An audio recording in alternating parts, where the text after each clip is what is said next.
Wuthering Heights by Emily Bronte. Chapter 10. A charming introduction to a hermit's life. 4 weeks' torture, tossing in sickness. Oh, these bleak winds and bitter northern skies, and impassable roads, and dilatory country surgeons. And oh, this dearth of the human physiognomy. And worse than all, the terrible intimation of Kenneth that I need not expect to be out of doors till spring. Mr. Heathcliff has just honored me with a call. About 7 days ago, he sent me a brace of grouse, the last of the season. Scoundrel. He is not altogether guiltless in this illness of mine, and that I had a great mind to tell him. But alas, how could I offend a man who's charitable enough to sit at my bedside a good hour and talk on some other subject than pills and droughts, blisters and leeches? This is quite an easy interval. I am too weak to read, yet I feel as if I could enjoy something interesting. Why not have up Mrs. Dean to finish her tale? I can recollect its chief incidents, as far as she had gone. Yes, I remember her hero had run off and never had been heard of for 3 years, and the heroine was married. I'll ring. She'll be delighted to find me capable of talking cheerfully. Mrs. Dean came. It wants 20 minutes, sir, to taking the medicine, she commenced. Away with it, I replied. I desire to have... The doctor says you must drop the powders. With all my heart, don't interrupt me. Come and take your seat here. Keep your fingers from that bitter phalanx of vials. Draw your knitting out of your pocket. That will do. Now continue the history of Mr. Heathcliff. From where you left off to the present day.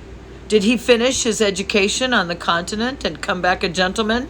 Or did he get a sizar's place at college? Or escape to America and earn honors by drawing blood from his foster country? Or make a fortune more promptly on the English highways? He may have done a little in all these vocations, Mr. Lockwood, but I couldn't give my word for any. I stated before that I didn't know how he gained his money. Neither am I aware of the means he took to raise his mind from the savage ignorance into which it was sunk. But with your leave, I'll proceed in my own fashion, if you think it will amuse and not weary you. Are you feeling better this morning? Much. That's good news. I got Miss Catherine and myself to Thrushcross Grange, and to my agreeable disappointment, she behaved infinitely better than I dared to expect. She seemed almost over-fond of Mr. Linton, and even to his sister she showed plenty of affection. They were both very attentive to her comfort, certainly. It was not the thorn bending to the honeysuckles, but the honeysuckles embracing the thorn. There were no mutual concessions. One stood erect, and the others yielded. And who can be ill-natured and bad-tempered when they encounter neither opposition nor indifference? I observed that Mr. Edgar had a deep-rooted fear of ruffling her humor. He concealed it from her, but if ever he heard me answer sharply or saw any other servant grow cloudy at some imperious order of hers, he would show his trouble by a frown of displeasure that never darkened on his own account. He many a time spoke sternly to me about my pertness, and averred that the stab of a knife could not inflict a worse pang than he suffered at seeing his lady vexed. Not to grieve a kind master, I learned to be less touchy, and for the space of half a year the gunpowder lay as harmless as sand, because no fire came near to explode it. Catherine had seasons of gloom and silence now and then. They were respected with sympathizing silence by her husband, who ascribed them to an alteration in her constitution, produced by her perilous illness, as she was never subject to depression of spirits before. The return of sunshine was welcomed by answering sunshine from him. I believe I may assert that they were really in possession of deep and growing happiness. It ended. Well, we must be for ourselves in the long run. The mild and generous are only more justly selfish than the domineering. And it ended when circumstances caused each to feel that the other one's interest was not the chief consideration in the other's thoughts. On a mellow evening in September, I was coming from the garden with a heavy basket of apples, which I had been gathering. It had got dusk, and the moon looked over the high wall of the cart, causing undefined shadows to lurk in the corners of the numerous projecting portions of the building. I set my burden on the house steps by the kitchen door and lingered to rest, and drew in a few more breaths of the sweet, soft air. My eyes were on the moon, and my back to the entrance, when I heard a voice behind me say, "Nellie, is that you?" It was a deep voice and foreign in tone, yet there was something in the manner of pronouncing my name which made it sound familiar. I turned about to discover who spoke, fearfully, for the doors were shut, and I had seen nobody on approaching the steps. Something stirred in the porch and moved nearer. I distinguished a tall man dressed in dark clothes, with dark face and hair.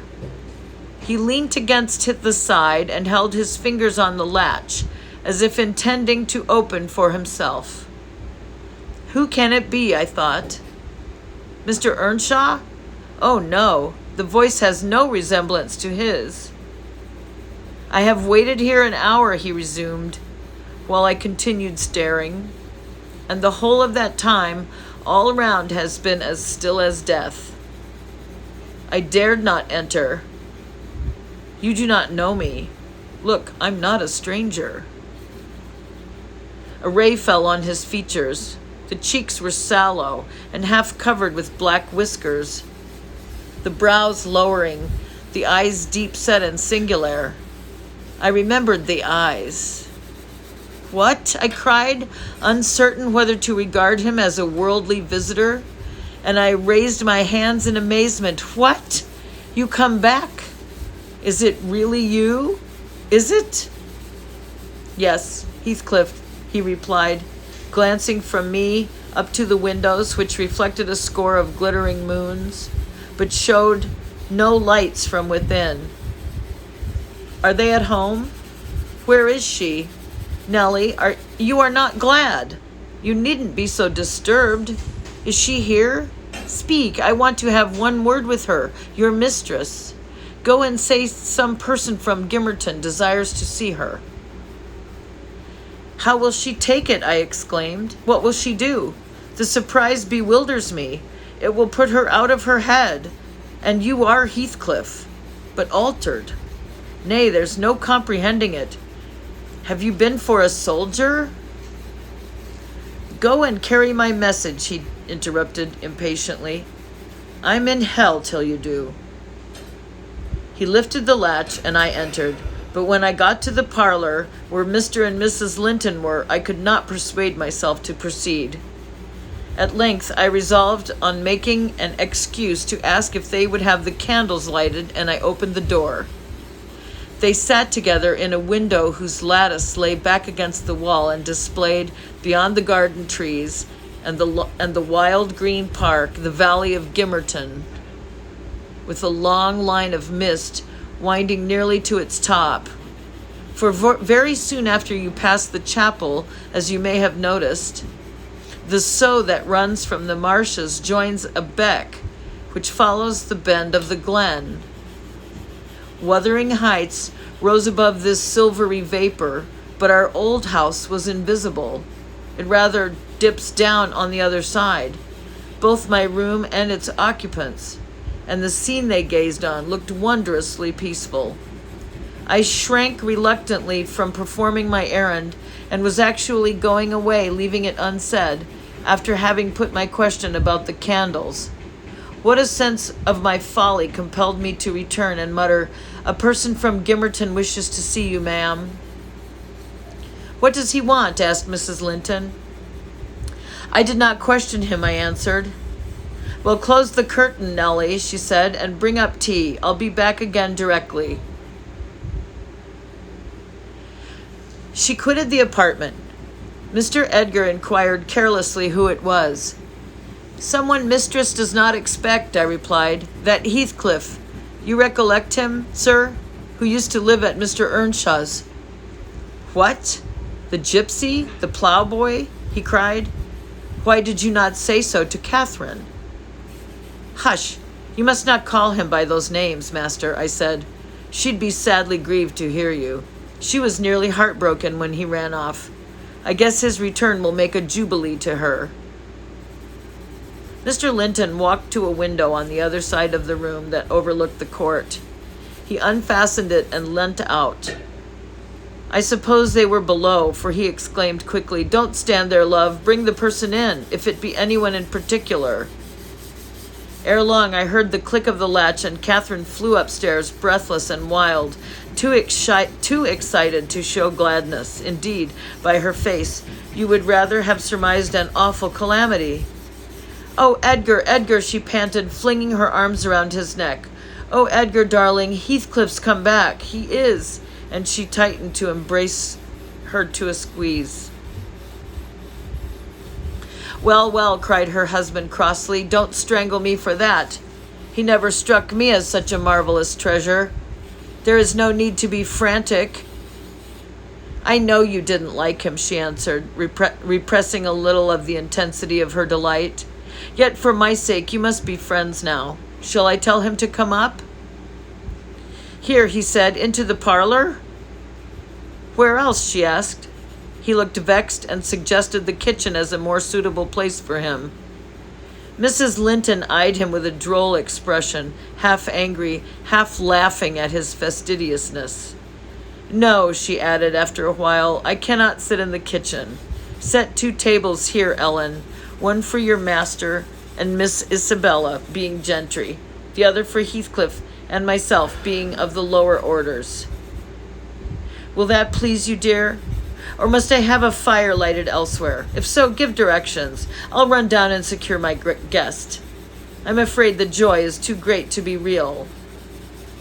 She was about to dart off again, but Edgar arrested her. "You bid him step up," he said, addressing me. "And Catherine, try to be glad without being absurd. The whole household need not witness the sight of your welcoming a runaway servant as a brother." I descended and found Heathcliff waiting under the porch, evidently anticipating an invitation to enter.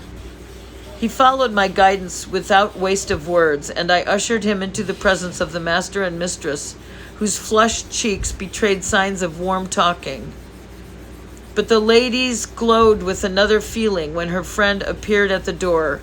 She sprang forward, took both his hands, and led him to Linton, and then she seized Linton's reluctant fingers and crushed them into his. Now fully revealed by the fire and candlelight, I was amazed more than ever to behold the transformation of Heathcliff. He had grown a tall, athletic, well-formed man, beside whom my master seemed quite slender and youth-like. His upright carriage suggested the idea of his having been in the army. His countenance was much older in expression and decision of feature than Mr. Linton's. It looked intelligent and retained no marks of former degradation. A half-civilized ferocity lurked yet in the depressed brows and eyes full of black fire. But it was subdued, and his manner was even dignified, quite divested of roughness, though stern for grace. My master's surprise equaled or exceeded mine. He remained for a minute at a loss how to address the ploughboy, as he had called him. Heathcliff dropped his slight hand and stood looking at him coolly till he chose to speak. "Sit down, sir," he said at length. Mrs. Linton, recalling old times, would have me give you a cordial reception, and of course I am gratified when anything occurs to please her. And I also, answered Heathcliff, especially if it be anything in which I have a part. I shall stay an hour or two willingly. He took a seat opposite Catherine, who kept her gaze fixed on him, as she feared he would vanish if she were to remove it. He did not raise his to her often. A quick glance now and then sufficed, but it flashed back each time more confidently the undisguised delight he drank from hers. They were too much absorbed in their mutual joy to suffer embarrassment. Not so Mr. Edgar. He grew pale with pure annoyance, a feeling that reached its climax when his lady rose and, stepping across the rug, seized Heathcliff's hands again and laughed like one beside herself. I shall think it a dream tomorrow, she cried. I shall not be able to believe that I have seen and touched and spoken to you once more. And yet, cruel Heathcliff, you don't deserve this welcome, to be absent and silent for 3 years and never to think of me? A little more than you have thought of me, he murmured. I heard of your marriage, Cathy, not long since, and while waiting in the yard below, I meditated this plan just to have one glimpse of your face, a stare of surprise, perhaps, and pretended pleasure afterwards, settle my score with Hindley, and then prevent the law by doing execution on myself. Your welcome has put these ideas out of my mind, but beware of meeting me with another aspect next time. Nay, you'll not drive me off again. You were really sorry for me, were you? Well, there was cause. I've fought through a bitter life since I last heard your voice, and you must forgive me, for I struggled only for you. Catherine, unless we are to have cold tea, please to come to the table, interrupted Linton, striving to preserve his ordinary tone and a due measure of politeness.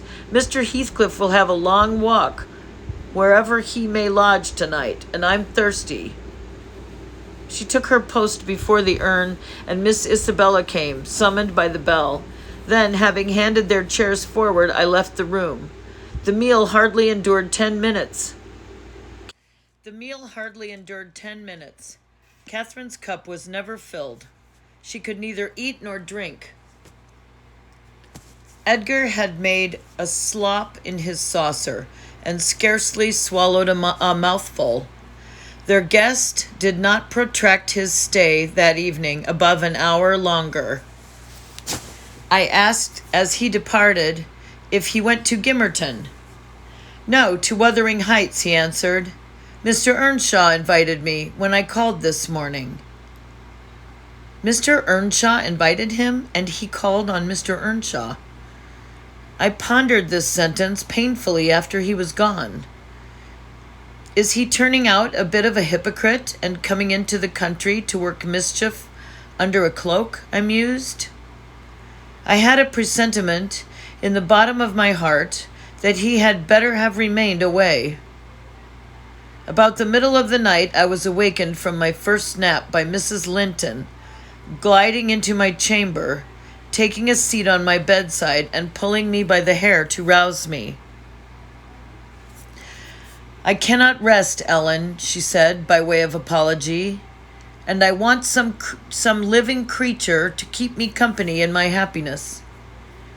Edgar is sulky because I'm glad of a thing that does not interest him.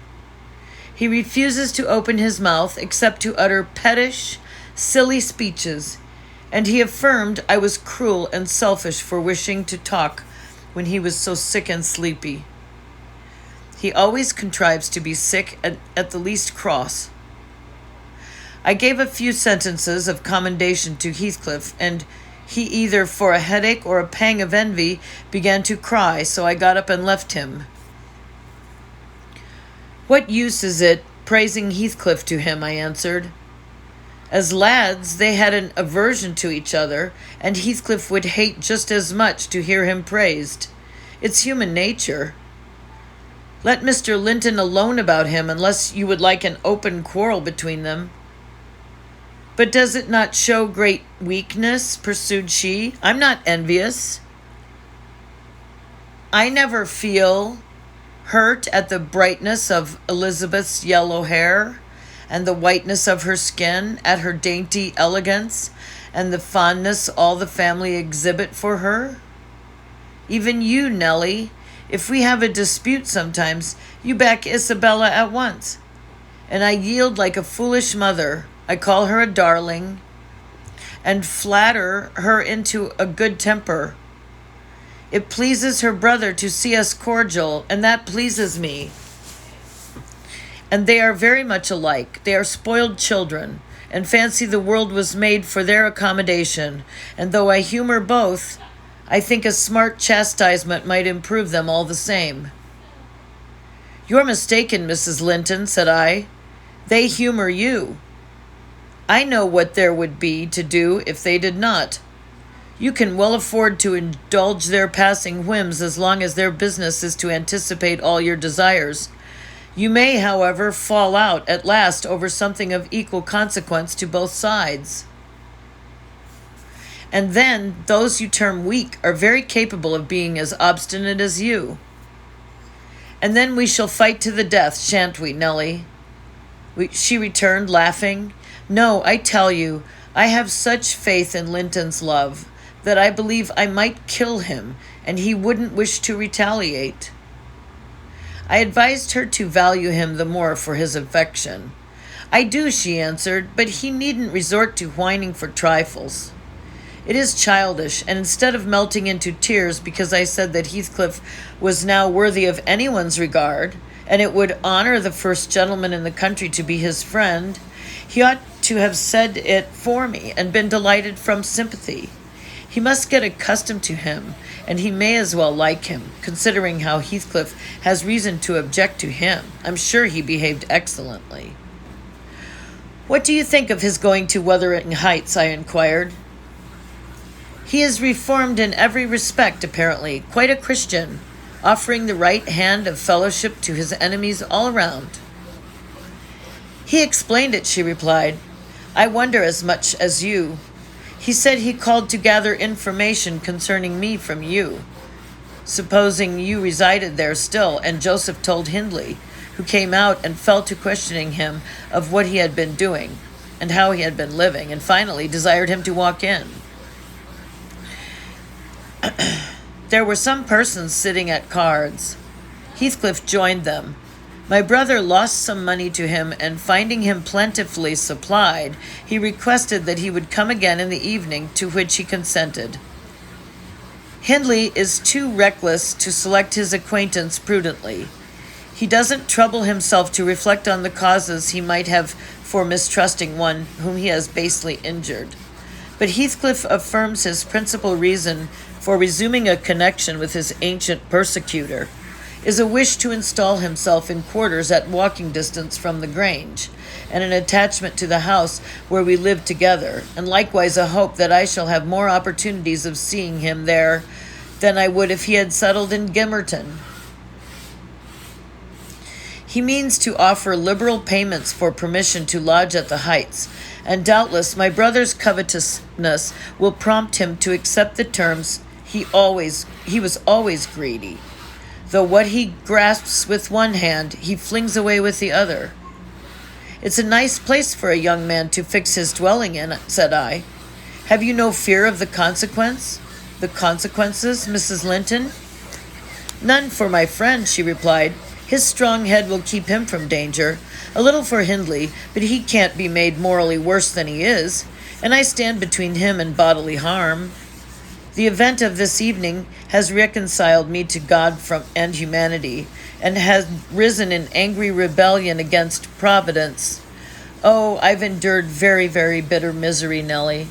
If that creature knew how bitter, he'd be ashamed to cloud its removal with idle petulance. It was kindness for him which induced me to bear it alone. Had I expressed the agony I frequently felt, he would have been taught to long for its alleviation as ardently as I. However, it's over, and I'll take no revenge on his folly. I can afford to suffer anything hereafter. Should the meanest thing alive slap me on the cheek, I'd not only turn the other, but I'd ask pardon for provoking it. And as a proof, I'll go make my peace with Edgar instantly. Good night, I'm an angel." In this self-complacent conviction, she departed, and the success of her fulfilled resolution was obvious on the morrow. Mr. Linton had not only abjured his peevishness, though his spirits seemed still subdued by Catherine's exuberance of vivacity, but he ventured no objection to her taking Isabella with her to Wuthering Heights in the afternoon, and she rewarded him with such a summer of sweetness and affection in return as made the house a paradise for several days, both master and servants profiting from the perpetual sunshine. Mr. Heathcliff, I should say, in future, used the liberty of visiting at Thrushcross Grange cautiously at first. He seemed estimating how far its owner would bear his intrusion. Catherine also deemed it judicious to moderate her expressions of pleasure in receiving him, and he gradually established his right to be expected. He retained a great deal of the reserve for which his boyhood was remarkable, and that served to repress all startling demonstrations of feelings. My master's uneasiness experienced a lull, and further circumstances diverted it into another channel for a space. His new source of trouble sprang from the not anticipated misfortune of Isabella Linton, evincing a sudden and irresistible attraction towards the tolerated guest. She was at that time a charming young lady of 18, infantile in manners, though possessed of keen wit, keen feelings, and a keen temper, too, if irritated. Her brother, who loved her tenderly, was appalled at this fantastic preference. Leaving aside the degradation of an alliance with a nameless man, and the possible fact that his property, in default of heirs male, might pass into such a one's power, he had sense to comprehend Heathcliff's disposition, to know that though his exterior was altered, his mind was unchangeable and unchanged. And he dreaded that mind. It revolted him. He shrank forebodingly from the idea of committing Isabella to its keeping. He would have recoiled still more had he been aware that her attachment rose unsolicited and was bestowed where it awakened no reciprocation of sentiment. For the minute he discovered its existence, he laid the blame on Heathcliff's deliberate designing. We had all remarked during some time that Mrs. Linton fretted and pined over something. She grew cross and wearisome, snapping at and teasing Catherine continually, at the imminent risk of exhausting her limited patience. We excused her to a certain extent on the plea of ill health. She was dwindling and fading before our eyes. But one day, when she had been peculiarly wayward, rejecting her breakfast, complaining that the servants did not do what she told them, that the mistress would allow her to be nothing in the house, and Edgar neglected her, that she had caught a cold with the doors being left open, and we let the parlor fire go out on purpose to vex her with 100 yet more frivolous accusations. Mrs. Linton peremptorily insisted that she should get to bed, and having scolded her heartily, threatened to send for the doctor. Mention of Kenneth caused her to exclaim instantly that her health was perfect, and it was only Catherine's harshness which made her unhappy. "How can you say I am harsh, you naughty fondling?" cried the mistress, amazed at the unreasonable assertion. "You are surely losing your reason. When have I been harsh? Tell me." "Yesterday," sobbed Isabella, "and now." "Yesterday," said her sister-in-law. "On what occasion?" In our walk along the moor, you told me to ramble where I pleased while you sauntered on with Mr. Heathcliff. And that's your notion of harshness? Said Catherine, laughing. It was no hint that your company was superfluous? We didn't care whether you kept with us or not. I merely thought Heathcliff's talk would have nothing entertaining for your ears. Oh, no, wept the young lady. You wished me away because you knew I liked to be there. Is she sane? Asked Mrs. Linton, appealing to me. I'll repeat our conversation word for word, Isabella, and you point out any charm it could have had for you. I don't mind the conversation, she answered. I wanted to be with... Well, said Catherine, perceiving her hesitate to complete the sentence. With him. And I won't be always sent off, she continued, kindling up. You are a dog in the manger, Cathy, and desire no one to be loved but yourself. You are an impertinent little monkey, exclaimed Mrs. Linton in surprise. But I'll not believe this idiocy. It is impossible that you can covet the admiration of Heathcliff, that you consider him an agreeable person. I hope I have misunderstood you, Isabella. No, you have not, said the infatuated girl. I love him more than ever you loved Edgar. And he might love me if you would let him. I wouldn't be you for a kingdom then, Catherine declared emphatically, and she seemed to speak sincerely. Nellie, help me to convince her of her madness. Tell her what Heathcliff is. An unreclaimed creature, without refinement, without cultivation, an arid wilderness of firs and Winston. I'd as soon put that little canary into the park on a winter's day as recommend you to bestow your heart on him. It is deplorable ignorance of his character, child, and nothing else, which makes that dream enter your head.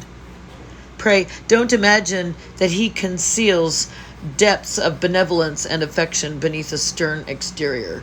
He's not a rough diamond, a pearl-containing oyster of a rustic. He's a fierce, pitiless, wolfish man.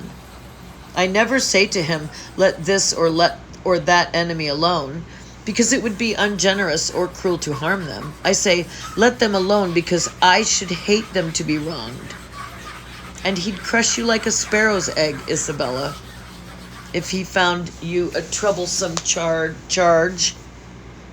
I know he couldn't love a Linton, and yet he'd be quite capable of marrying your fortune and expectations. Avarice is growing with him, a besetting sin. That's my picture, and I'm his friend. So much so that he had thought seriously to catch you. I should perhaps have held my tongue and let you fall into his trap. Mrs. Linton regarded her sister-in-law with indignation. For shame, she repeated angrily. You are worse than 20 foes, and you poisonous friend. Ah, you won't believe me then, said Catherine. You think I speak from wicked selfishness. I'm certain you do, retorted Isabella, and I shudder at you. Good, cried the other. Try for yourself, if that be your spirit. I have done, and yield the argument to your saucy insolence. And I must suffer for her egotism, she sobbed, as Mrs. Linton left the room. All is against me, all. She has blighted my single consolation. But she uttered falsehoods, didn't she? Mr. Heathcliff is not a fiend. He is an honorable soul, and a true one, or how could he remember her? Banish him from your thoughts, miss, I said. He's a bird of bad omen. No mate for you. Mrs. Linton spoke strongly, and yet I can't contradict her. She is better acquainted with his heart than I, or anyone besides. And she never would represent him as worse than he is. Honest people don't hide their deeds. How has he been living? How has he got rich? Why is he staying at Wuthering Heights? the house of a man whom he abhors. They say Mr. Earnshaw is worse and worse since he came. They sit up all night together continually, and Hindley has been borrowing money on his land, and does nothing but play and drink. I heard only a week ago, it was Joseph who told me, I met him at Gimmerton. Nellie, he said, we's ha a croner's quest enow at our folks. One on 'em a most gettin' his finger cut off with hodden, t'other front stickin' his'n loik a cough. That's Meister. You know, that's soa up a goin' tra grand sizes. He's noan feared o' to bench o' judges, norther Paul, nor Peter, nor John, nor Matthew, nor noan of 'em. Not he. He fair likes, he langs to set his brazen face again 'em. And yon bonny lad Heathcliff, ya mind, he's a rare un. He can gearn a laugh as well as on onybody at a right devil's jest. Does he never say nowt of his fine living amang us when he goes to the Grange? This is to way on to up at sundown, dice, brandy, cloised shutters, and candlelight till next day at noon.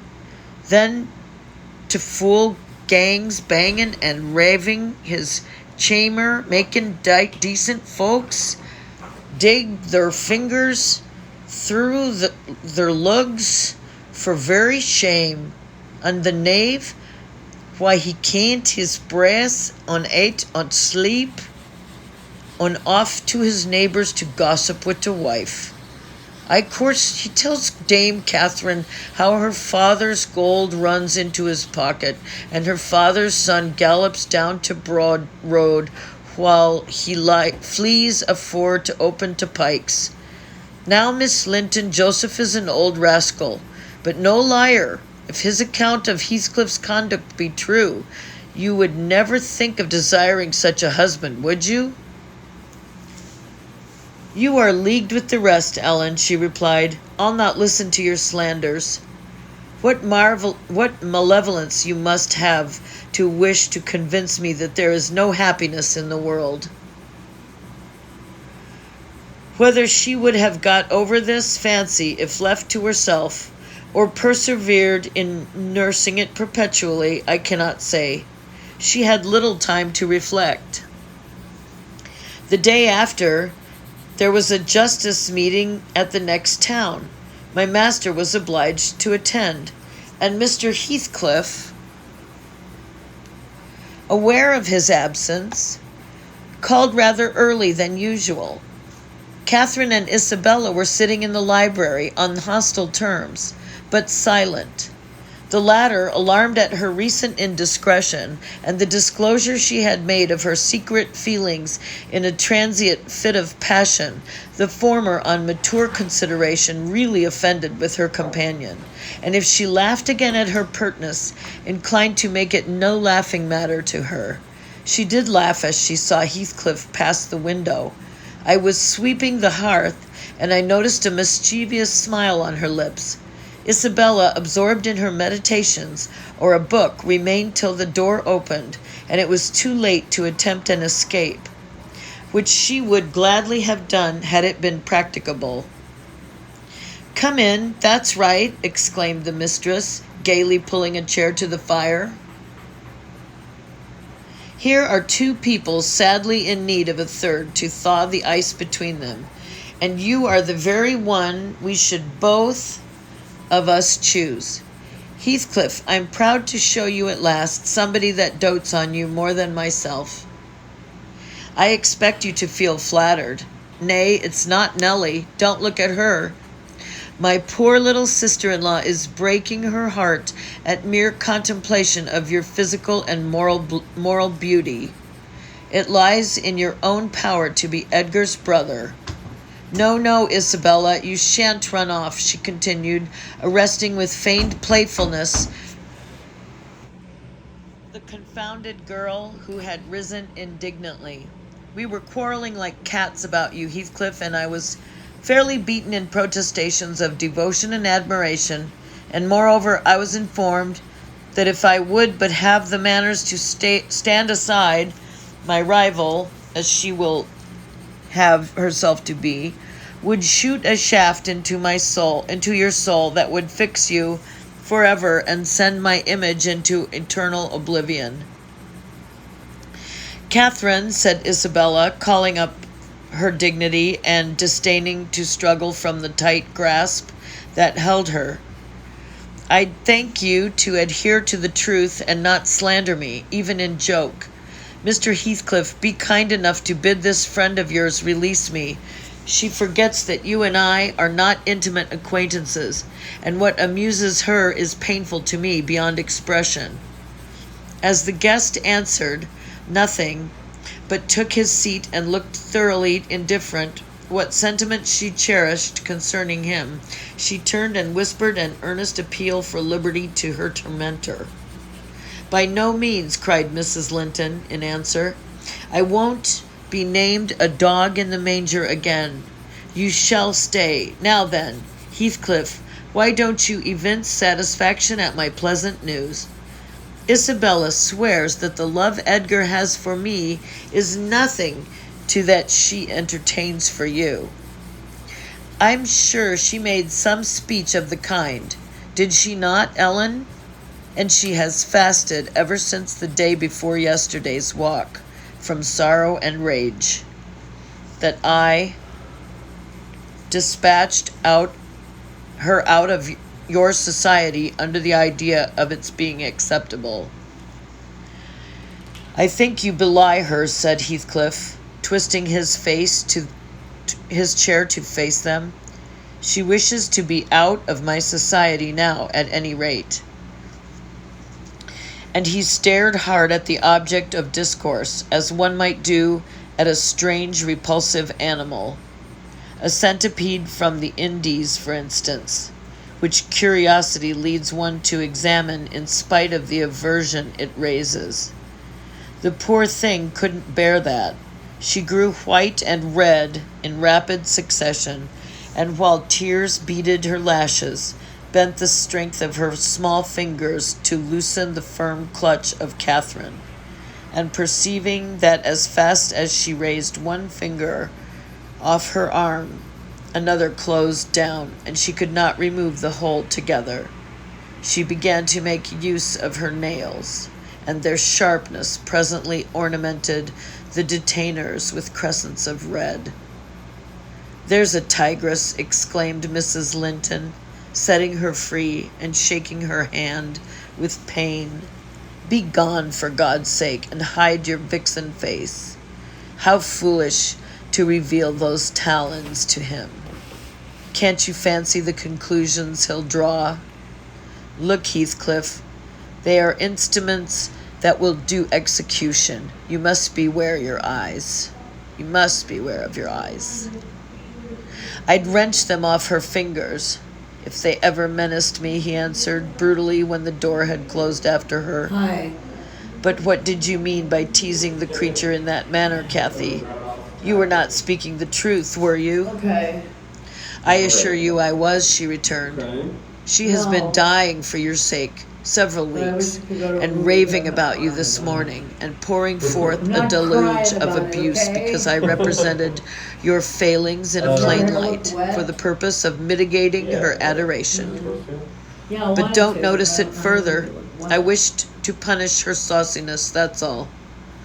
I like her too well, my dear Heathcliff, to let you absolutely seize and devour her up. And I like her too ill to attempt it, said he, except in a very ghoulish fashion. You'd hear of odd things if I lived alone with that mawkish, waxen face. The most ordinary would be painting on its white the colors of the rainbow and turning the blue eyes black every day or two. They detestably resemble Linton's. Delectably, observed Catherine. They are dove's eyes, angels. He's controlling it with his mind. She's her brother's heir, is she not? he asked, after a brief silence. I should be sorry to think so, returned his companion. Half a dozen nephews shall erase her title, please heaven. Abstract your mind from the subject at present. You are too prone to covet your neighbor's goods. Remember, this neighbor's goods are mine. If they were mine, they would be none the less that, said Heathcliff. But though Isabella Linton may be silly, she is scarcely mad. And in short, we'll dismiss the matter as you advise.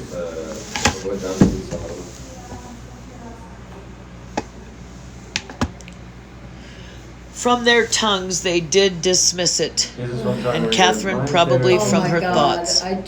The other, I felt, recalled it often in the course of the evening.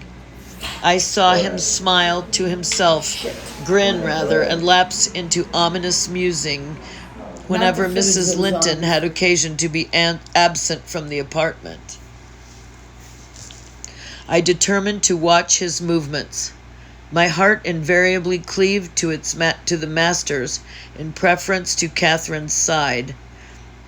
With reason, I imagined, for he was kind and trustful and honorable, and she could not be called opposite, yet she seemed to allow herself such wide latitude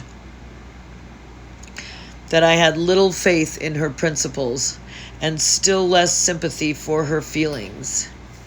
I wanted something to happen which might have the effect of freeing both Wuthering Heights and the Grange of Mr. Heathcliff quietly, leaving us as we had been prior to his advent. His visits were a continual nightmare to me, and I suspected to my master also. His abode at the Heights was an oppression past explaining. I felt that God had forsaken the stray sheep there to its own wicked wanderings, and an evil beast prowled between it and the fold, waiting his time to spring and destroy. End of chapter 10, Wuthering Heights.